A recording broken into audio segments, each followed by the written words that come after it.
Fala galerinha, tudo bem com vocês? Pessoal, dando sequência no estudo então de função quadrática ou do segundo grau, na parte 1 nós definimos a função do segundo grau, nós demos a forma geral de uma função do segundo grau, que é ax² mais bx mais c. Vimos também que o gráfico de uma função quadrática é uma parábola, que pode ter a concavidade para cima ou para baixo. Quem vai definir isso é o parâmetro a da função. E nós vimos como também esboçar o gráfico de uma função quadrática por meio de 3 pontos notáveis: as raízes, o vértice e aquele ponto C, o ponto em que o parâmetro C cruza o eixo Y.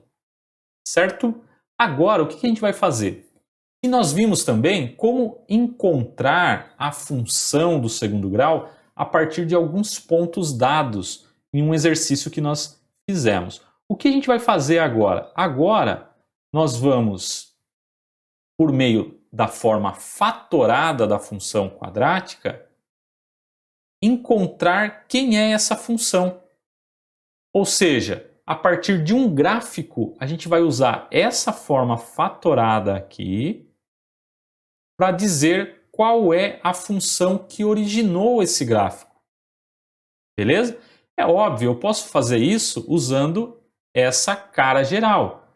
Mas vocês vão ver que pela forma fatorada fica muito mais simples de se resolver. Agora, quem são x1 e x2? São as raízes. Tá?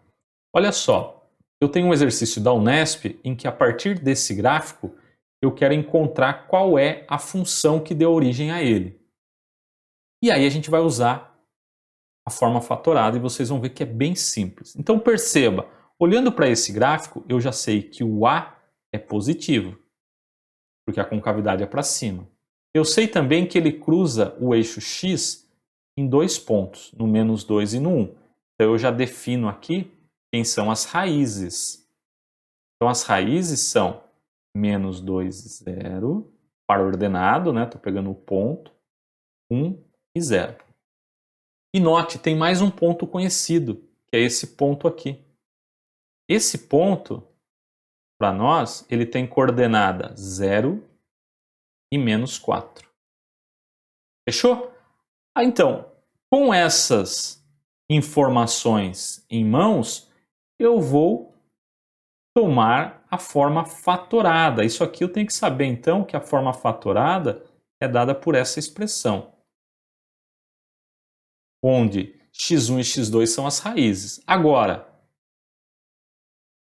x1 e x2 são esses caras aqui, ó, que cruzam e cortam o eixo x. Portanto, a nossa função ela vai ficar com essa cara, ó, x menos -2, x menos 1.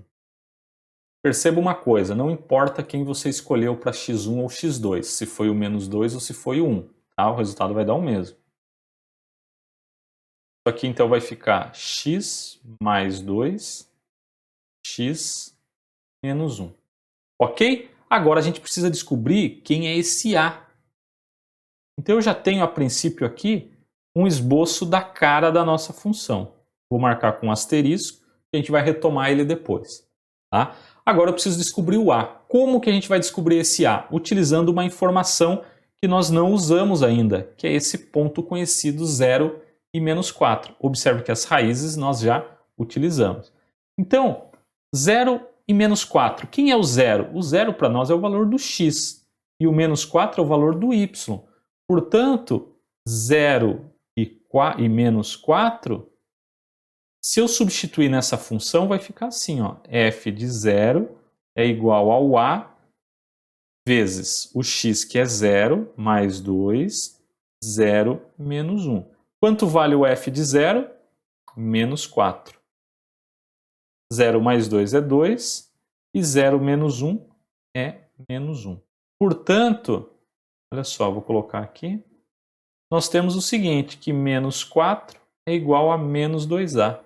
O que implica, então, que o A é -4 por -2 o A resultou em 2. Lembra? A, pelo fato da concavidade ser para cima, tem que ser positivo. Se eu chegar num valor negativo, eu errei em algum lugar. Então, a cara da nossa função, voltando lá para o asterisco, né? O A nós achamos, ó. Então, o A é 2, né? Ó, vou pegar essa função aqui. X mais 2 vezes x menos 1. Perfeito? Agora, vou fazer uma distributiva. Vou deixar esse 2 para fazer por último. Vou distribuir esse x com esse x, o x com o menos 1. Então, ficou x quadrado menos x. Agora, o 2 com o x e o 2 com o menos 1. Mais 2x menos 2. Portanto, nós temos isso aqui. X quadrado mais x, ó, vou somar esses elementos que possuem mesmo expoente. Aqui. Finalizando, então, f de x é da forma 2x quadrado mais 2x menos 4. Ou seja, essa função do segundo grau deu origem a esse gráfico. Galera, encontrei essa função quadrática usando a ideia da forma fatorada. Poderia também ter usado, para encontrar essa função, a expressão geral, sem problema. Tenho 3 pontos conhecidos, vou resolver um sisteminha como nós fizemos naquele exercício da parte 1. Ok? Mas perceba, forma fatorada facilita muito a nossa vida. Dá uma olhada aí no canal, tem 2 exercícios, um do Enem e um da FUVEST recente, em que nós utilizamos a ideia da forma fatorada da função para poder encontrar a expressão que originava o gráfico. Fechou? Então, próxima aula, parte 3, a gente finaliza com a ideia de otimização de função quadrática. A ideia de valor máximo, valor mínimo, que nada mais é do que o vértice da função. Mas a gente vai entender qual é o significado de cada um daqueles parâmetros x e y. Valeu, galera! Um abraço, bons estudos aí!